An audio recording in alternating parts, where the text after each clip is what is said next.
So Jack, end of race 1 at Thruxton. You just finished behind your teammate Gustav. It looked tricky out there. How would you assess things? Yeah, I mean, it was a bit of carnage really. There was people going off all over the place. So yeah, it was always going to be tricky from the quali position to make a move forward. But it was not too bad in the end. Like, the actual race was not too bad. Just didn't really have the pace to kind of push up as much as we would have liked. But you know, it's one of those things. Just got to make the most of the situation at the end of the day. So I think we did that quite well. You know, we took all of the opportunities that arose for us and all of this. So I'm quite happy with it at the end of the day. As I said, you know, in F4, it's so close. All the drivers are so close and the times are so close.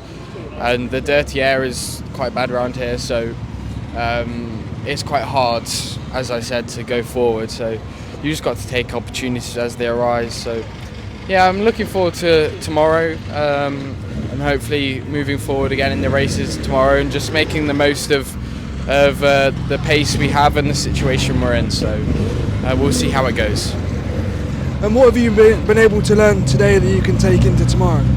I think more just the following, like being able to understand the dirty air and, you know, where it affects you more and where it doesn't affect you. So that's probably the biggest thing. So yeah, I mean, if we can, we'll just try and use that tomorrow to our advantage. But you know, also everyone else has learned that today, so we'll see. I mean, it's hard to predict, so yeah, but I'm sure it'll be okay. And where does the dirty air affect you most on this track? I think probably mostly around the back, especially through turn 6. It's quite a long corner and you rely quite heavily on the aero around there, so as soon as you're close, within a second or half a second of a car in front, you just have no air on the front wing and it understeers. So, and that's quite an important corner because it leads all the way down the straight to the chicane. So yeah, you've got to be quite smart and try and get through there the best you can. So that's probably the biggest area, but it also affects you everywhere. You know, every track, every corner in these cars, it's affected by dirty air. So yeah, I mean, you can do things to get out of it, but there's only so much you can do. And there's such little downforce on the car on this track, so do you have to change your braking technique?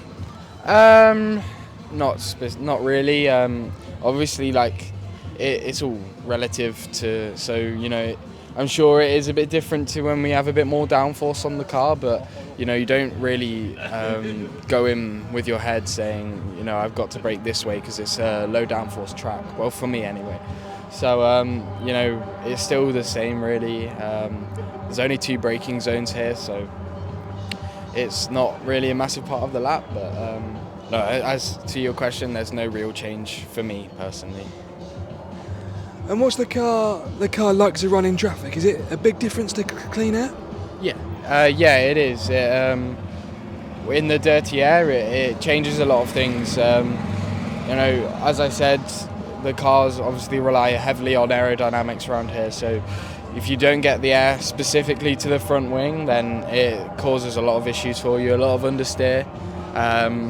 So that's the main thing. The toe kind of counteracts that because the toe is quite strong around here. Not so much today because the wind, we had a tailwind down the main areas that where you would get a toe, so not a massive amount, but yeah, it definitely affects you, and it's much easier to be in clear air, let's say that. So. And how would you assess the season as a whole so far? I think, you know, throughout the whole year the pace has been good. You know, we've always been within a couple of tenths of the front, so I think we just need to put everything together and the pace will be there and the results will come. So, you know, it's just all about, this championship is so close as well. If you're not on your A game the entire time, then you're last. So it's just about putting everything together. That we know the pace is there, we know we have the pace. It's just about piecing all the laps together, piecing all of our racing together, and I'm sure when we do that, we'll be on the top. So, you know, we showed we can do it at Donington in race 3, and I'm confident we can repeat that more consistently. And what are you expecting tomorrow? I think, you know, it'll probably be quite similar today. We've already had one race, and the racing usually around here is quite close, but the dirty air, as I said, affects you quite heavily. So it's hard to tell. It's F4 is at the moment. This moment in the season, it's very chaotic, and like a lot of things can happen. So we'll see. It's hard to tell, and I couldn't give you a definite answer for that question. Thanks so much. No worries. Thank you. All the best for tomorrow. Yeah, have a good one.